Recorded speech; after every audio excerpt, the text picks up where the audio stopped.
Hello प्यारे दोस्तों, आप सभी का एक बार फिर से स्वागत है हमारे पीडी फार्मेसी यूट्यूब चैनल में। तो आज हम पढ़ेंगे डिफाइन वॉल्यूमेट्रिक, ठीक है, यानी कि टाइट्रियो, ठीक है, analysis classification different method of volumetric analysis. तो आप देख सकते हैं सबसे पहले में क्लासिफिकेशन दिया हुआ है, ठीक है, थोड़ी पेन हम छोटी कर देते हैं, ठीक है। सबसे पहले दिया हुआ हमें क्लासिफिकेशन, ठीक है। तो क्लासिफिकेशन में देख सकते हैं एसिड बेस टाइट्रेशन। तो एसिड बेस टाइट्रेशन को न्यूट्रलाइजेस रिएक्शन भी बोलते हैं, ठीक है, या फिर टाइट्रेशन भी बोलते हैं। Neutralize reaction is involve then titration in select acid base titration, ठीक है। न्यूट्रलाइज रिएक्शन जैसे कि ये NaOH है, ठीक है, ये HCl के साथ रिएक्शन करके NaCl बनाएगा और फिर एक H2O, ठीक है। फिर रेडॉक्स अभिक्रिया तो आपको पता ही है, ठीक है। रेडॉक्स अभिक्रिया is involving oxidation and reduction, यानी कि रेडॉक्स अभिक्रिया वह होती है जिसमें ऑक्सीजन और रिडक्शन दोनों एक साथ में होता है, ठीक है। फिर इसका सिंपल, ठीक है, सैंपल लिया जाए, ठीक है। फिर आप यहाँ देख सकते हैं FeSO4 KMnO4, ठीक है, फिर 8H2SO4। ये अभिक्रिया को बैलेंस किया गया है, ठीक है, रिएक्शन को, ठीक है, आप देख सकते हैं।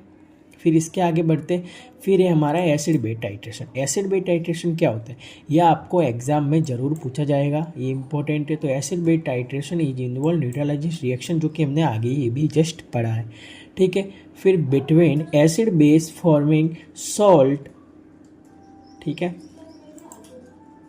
Salt water select as acid base titration. फिर H+ON-, ठीक है, H2O, ठीक है, ये पॉइंट दिए हुए आप देख सकते हैं, ठीक है।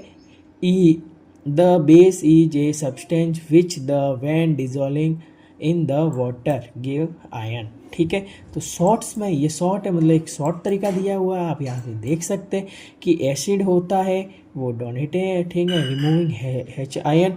फिर है तो ये भी H आयन तो क्या करेगा, डोनेट, और ये करेगा रिमूव, ठीक है, OH, सॉरी, ठीक है। फिर ये आप एसिड, ये बेस यहाँ पे अभिक्रियाएँ दी रही है, ठीक है। फिर इसी के साथ आगे बढ़ते हैं, ये प्रेसिपिटेशन टाइट्रेशन यानी कि PPT टाइट्रेशन भी इसको बोला जाता है।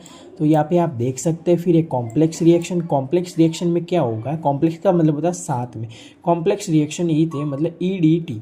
ये आपको पूछा जा सकता है कि EDT की फुल फॉर्म क्या होती है, ठीक है। फिर इसके आगे ये रिएक्शन दी हुई है।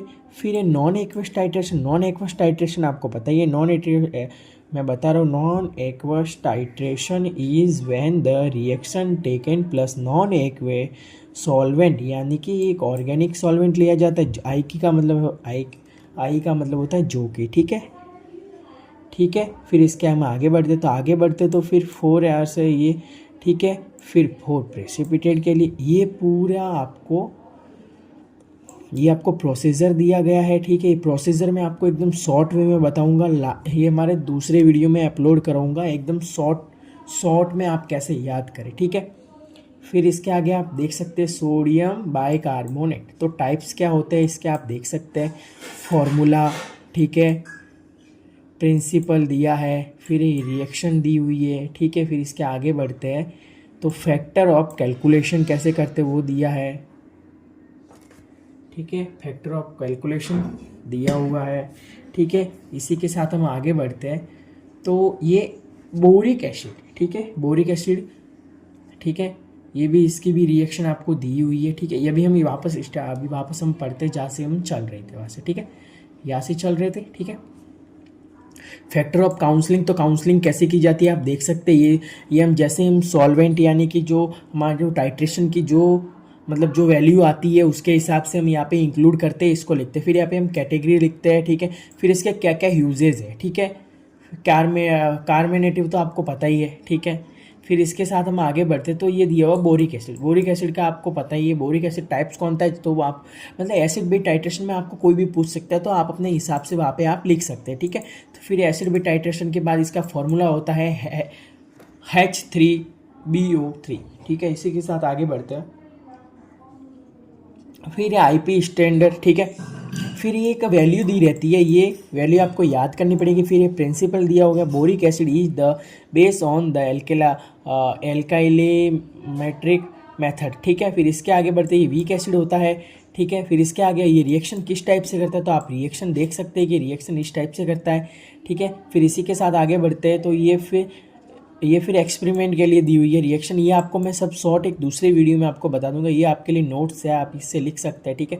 फिर इसी के साथ आगे बढ़ते तो यूजेस दिए हो, फिर है रेडॉक्स टाइट्रेशन, ऑक्सीडेशन टाइट्रेशन। मतलब रेडॉक्स टाइट्रेशन का मतलब क्या होता है, दोनों एक साथ होती है, जिसको ये ऑक्सीडेशन एंड रिडक्शन टाइट्रेशन भी बोल। रेडॉक्स में क्या होता है कि दोनों क्रिया होती है, ठीक है।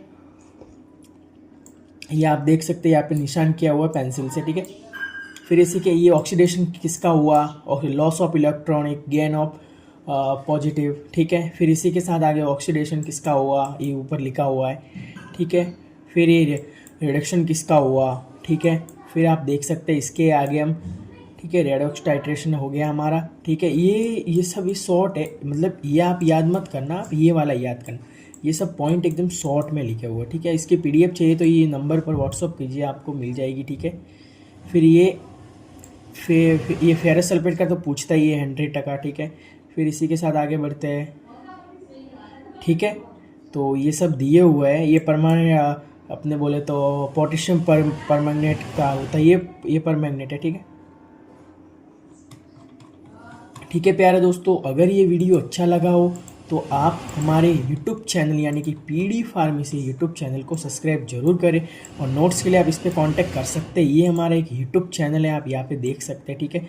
इसको सब्सक्राइब जरूर करें, ठीक है। Thank you.